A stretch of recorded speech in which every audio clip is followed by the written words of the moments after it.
अदा करता हूँ कि रात को लेट आवर्स में हमसे इनसे रिक्वेस्ट की और आज सब यहाँ पे तशरीफ़ लाए। जैसा कि आप सब जानते हैं कि इस वक्त आज़ाद कश्मीर के अंदर इलेक्शन का बिगल बज चुका है और 25 जुलाई को इलेक्शन आज़ाद कश्मीर के होने जा रहे हैं और एक माहौल पूरे आज़ाद कश्मीर को, जिसको इलेक्शन फीवर कहते हैं, पूरे आज़ाद कश्मीर को अपनी लिपट में लेता जा रहा है। हम ये समझते हैं कि जिस तरह पूरे आज़ाद कश्मीर बिलअमूम, उसी तरह इस हल्का LA2 इस्लामगढ़ चकसवारी के अंदर बिलखसूस लोगों का इंतहाई तेज़ी के साथ रुझान जो है वो PTI की तरफ आ रहा है। आपने चंद दिन पहले देखा होगा कि अलहाज गुलाम रसूल अवामी साहब पीपल्स पार्टी के साथ तकरीबन 54 साल रफ़ाकत छोड़ के PTI में शामिल हुए। सेठ फारूक साहब तकरीबन 40-45 साल रफ़ाकत छोड़ के पीपल्स पार्टी से PTI के अंदर शामिल हुए और आज इंतहाई मोतबर, इंतहाई मौसर सियासी शख्सियत और इंतहाई खूबसूरत शख्सियत की मालिक, इंतहाई अच्छी शोहरत और साब के हामिल मुस्लिम लीग नून हल्का LA2 इस्लामगढ़ चकसवारी के सदर चौधरी तालब साहब PTI में शामिल होने के लिए आए हैं।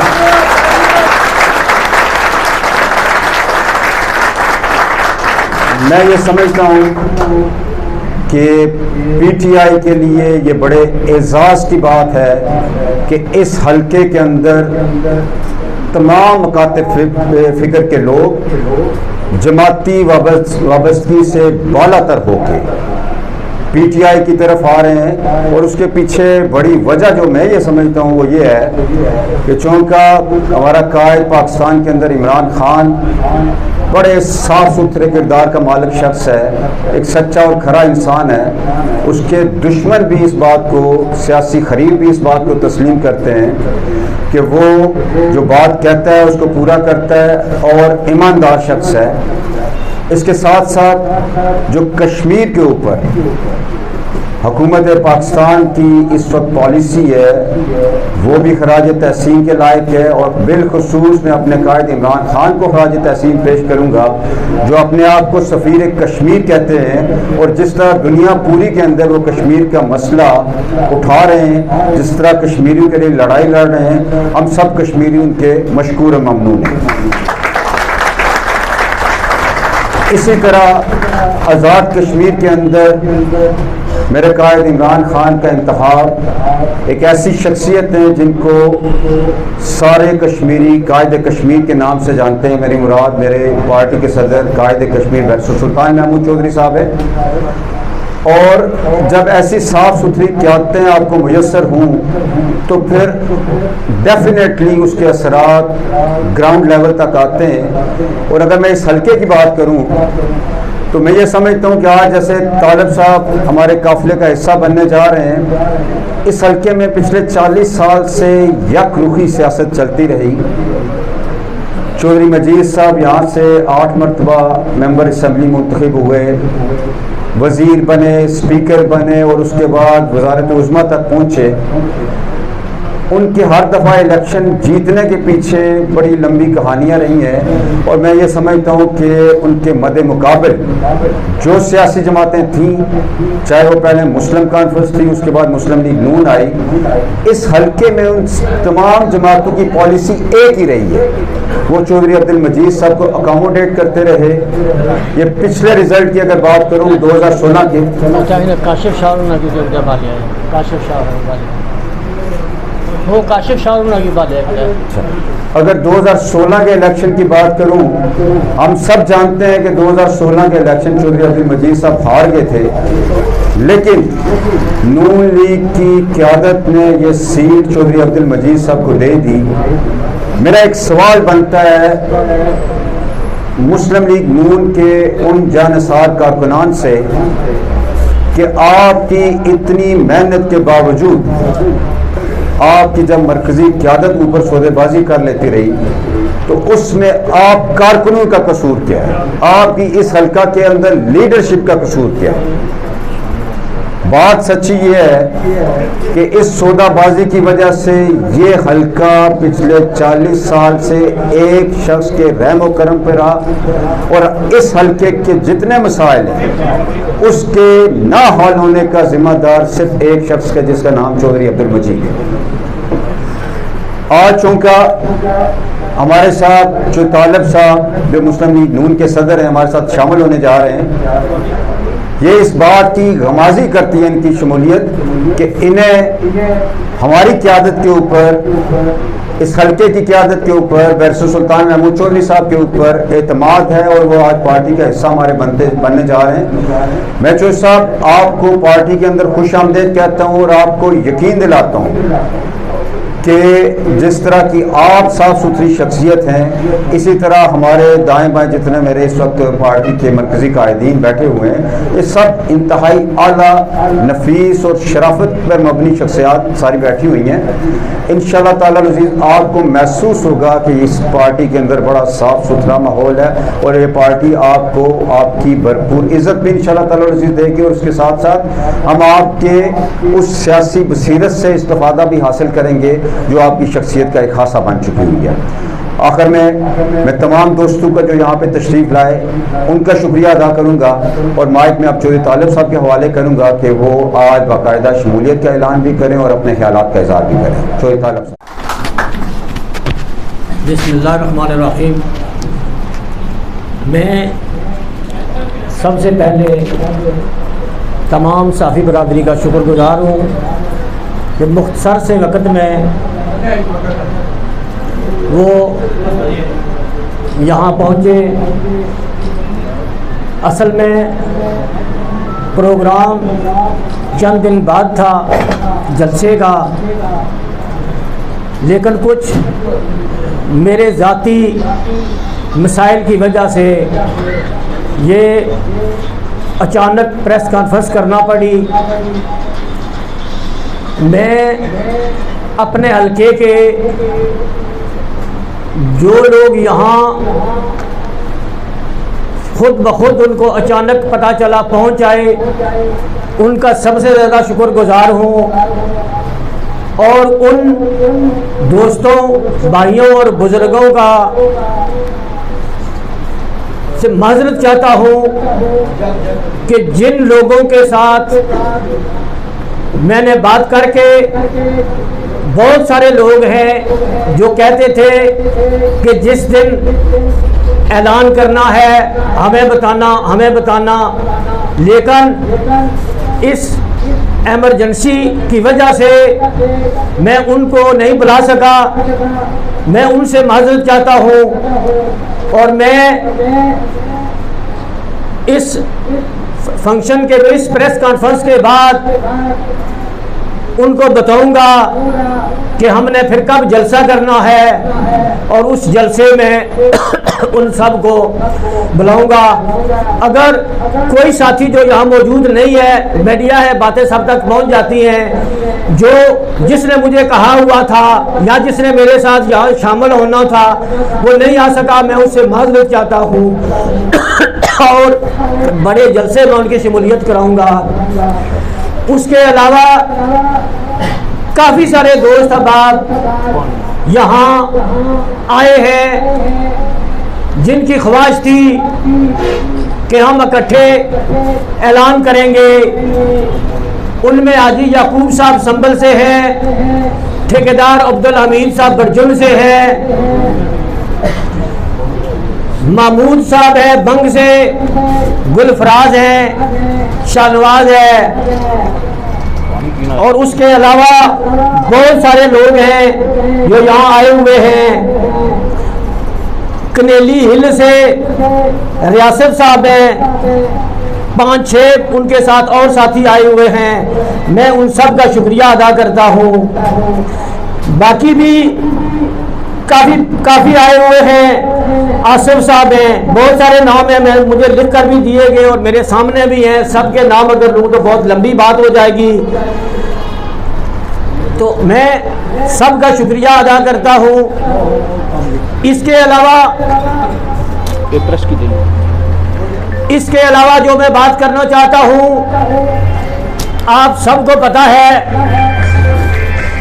कि गुज़श्ता 11 साल से मैं एक जमात में था, पाकिस्तान मुस्लिम लीग में था।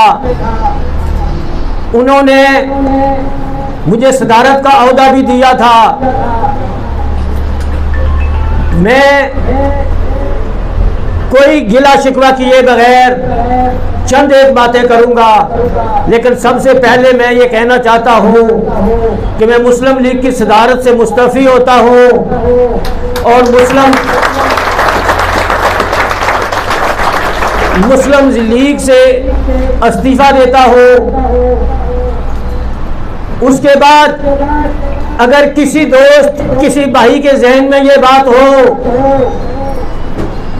कि शायद हालात ऐसे बन रहे हैं कि आगे पीटीआई की हुकूमत आने वाली है, इस वजह से मैं शामिल हुआ हूँ, ये हरगिज़ नहीं है। इसका सबूत 2011 में जब मैं मुस्लिम लीग नून में गया, इसी तरह इलेक्शन का दौर था, सामने नजर आ रहा था पाकिस्तान में पीपल्स पार्टी की हुकूमत है, आज़ाद कश्मीर में पीपल्स पार्टी की हुकूमत बनेगी, लेकिन मैंने हुकूमत नहीं देखी। मैंने ये नहीं देखा कि कौन सी हुकूमत आएगी। मैंने मुस्लिम लीग नून ज्वाइन की। ज्वाइन करने की वजूहत थी, सबसे पहली वजह तो ये थी कि यहाँ से उस वक़्त के हिसाब से 30 साल से मुसलसल एक आध बार को छोड़कर चौधरी मजीद साहब इलेक्शन जीत रहे थे। उसके बाद वो वजारत उज़्मा के प्लेटफार्म तक पहुंचे। उन्होंने बेशुमार हल्के में काम किए होंगे, बेशुमार लोगों के मसाइल हल किए होंगे, लेकिन मेरे नुक्ता नज़र से उन्होंने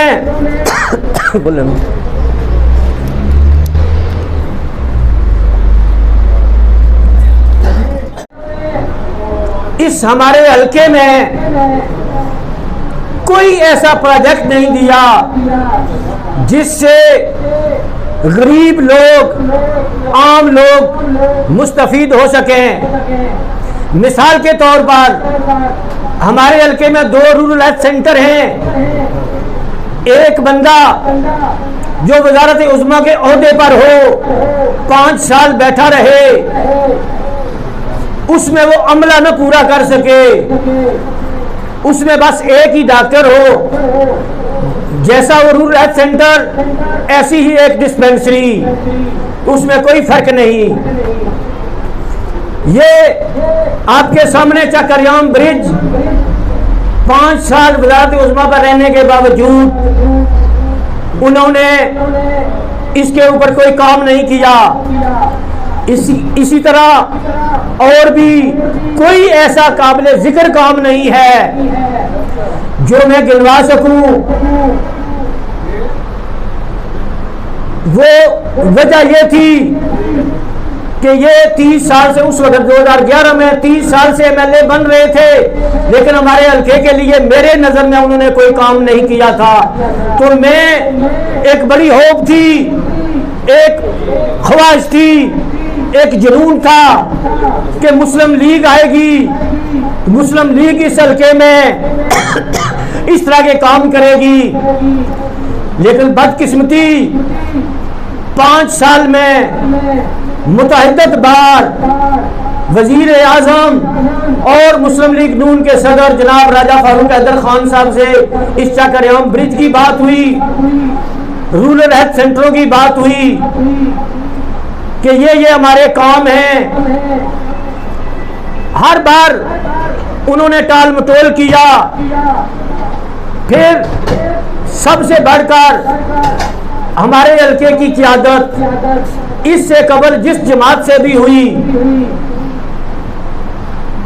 उन्होंने मेरी नज़र में उस तरह का कोई मेगा प्रोजेक्ट, कोई बड़ा प्रोग्राम इस हल्के के लोगों को नहीं दिया।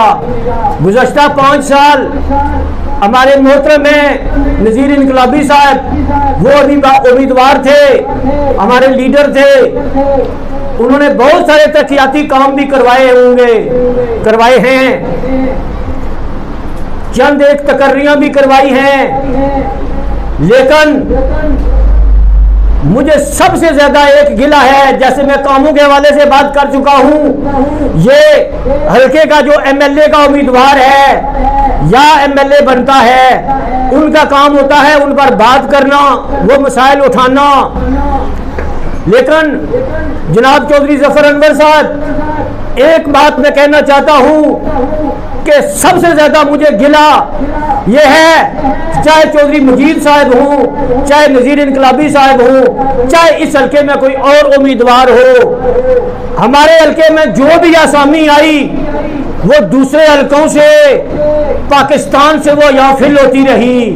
और इस हल्के के लोग डिग्रियां हाथ में लिए फिरते हैं और यहाँ 50% से ज्यादा जो आसामियां हैं वो बाहर से फिल होती है। बहुत दफा बात हुई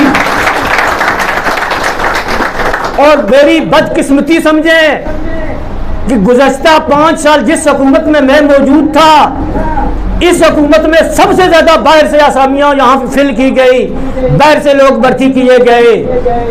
इसलिए इलेक्शन जीते या हारे, इन लोगों के हकूक का ख्याल रखें। जो दूसरे हलकों के हैं वो भी हमारे भाई हैं, लेकिन वो अपने हलकों में जहां जहां उनकी आसामी है वहां वो फिल करें। वहां से कोई भिंबर से, कोई मीरपुर से, कोई डडियाल से, कोई चेचियां से यहाँ आकर ना लगाया जाए। ये हमारा जो भी इलेक्शन लड़ने वाला है, जिसने वोट लिए होते हैं, चाहे वो इलेक्शन जीते चाहे वो हारे, उसका काम होता है उस आसामी का तहफ़्फ़ुज़ करना।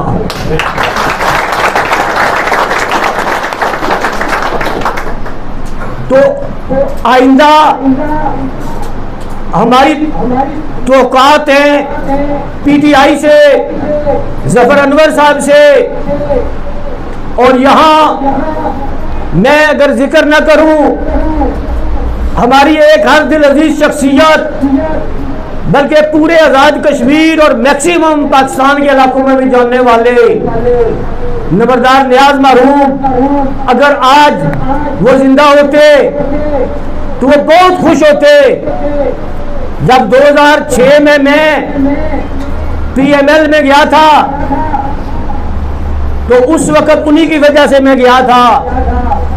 आज हमारी बदनसीबी, बदकिस्मती है कि वो हम में मौजूद नहीं है, लेकिन उनके बेटे इब्रार नियाज, उनके दूसरे भाई बेटे और भांजे अमजद, ये उनके मिशन को जारी रखे हुए हैं, अपने इलाके के लोगों के मसाइल का भी ध्यान रखते हैं, जफर अनवर साहब के साथ शाना बिशाना खड़े हैं। और उनकी, मैं तो ये समझता हूं कि उनकी कोई पार्टी नहीं है, वो तो बैरिस्टर सुल्तान उनकी पार्टी है। शुरू से लेकर आज तक एक जगह वो डटे हुए हैं। ऐसे लोग बहुत कम होते हैं जो एक जगह डटे रहते हैं। ये हमारी सोच है कि हम देखते हैं कि इस साल, इस 5 साल में इसने काम नहीं किए तो दूसरे में चले जाते हैं, शायद वो बेहतर काम करे, लेकिन वो हमेशा एक जगह खड़े रहे। उसके अलावा हमारे जो भाई चौधरी सदीक साहब जिला मीरपुर पीटीआई के सदर हैं, मैं उनका भी शुक्रिया अदा करता हूँ। चौधरी मारूफ साहब हैं मीरपुर से आए हुए, उनका शुक्रिया अदा करता हूँ। चौधरी मुश्ताक साहब हैं, साबिक जज हैं, मैं इनका भी शुक्रिया अदा करता हूँ कि मेरी इज्जत अफजाई के लिए यहाँ आए। उस अवामी गुलाम रसूल अवामी साहब, सैयद फारूक साहब, शाह साहब और बेशुमार लोग आए हुए हैं, मैं उन सब का शुक्रिया अदा करता हूँ। और चंद एक लोग हमारे इलाके में जो मुझे बहुत ज़्यादा नज़र पड़ी, तो मुझे याद आई, अरसा दराज से चौधरी अयूब और चौधरी यूनुस पीछे पड़े हुए थे, यार इधर शामिल हो, इधर शामिल हो, मैं उनका भी शुक्रिया अदा करता हूँ। ठेकेदार ठेकेदार महमूद साहब हैं बरजुन से, चेयरमैन साहब हैं, बहु रमजान साहब हैं और बहुत सारे लोग हैं। मास्टर करीम साहब के भाई हैं, मास्टर करीम साहब भी शायद इधर ही होंगे। तो ये सब दोस्त अब जो है इनकी यही ख्वाहिश थी कि हम एक ही तरफ जाएं और एक ही जगह एक ही प्लेटफार्म पर इकट्ठे हों। तो आज हम आ गए हैं एक ही प्लेटफार्म पर और इंशाअल्लाह अज़ीज़ ठेकेदार मीर साहब पहले भाई नहीं ठेकेदार अमीर साहब है बरजुन से, वो आज बाज़ाब्ता ऐलान भी करेंगे। तो इंशाअल्लाह से जो भी मसाइल होंगे, जहाँ तक हमारी सकत हुई पहले भी हम करते रहे हैं और आइंदा भी इंशाअल्लाह अज़ीज़ करते रहेंगे। मैं इन्हीं अल्फाज के साथ इजाज़त चाहूँगा।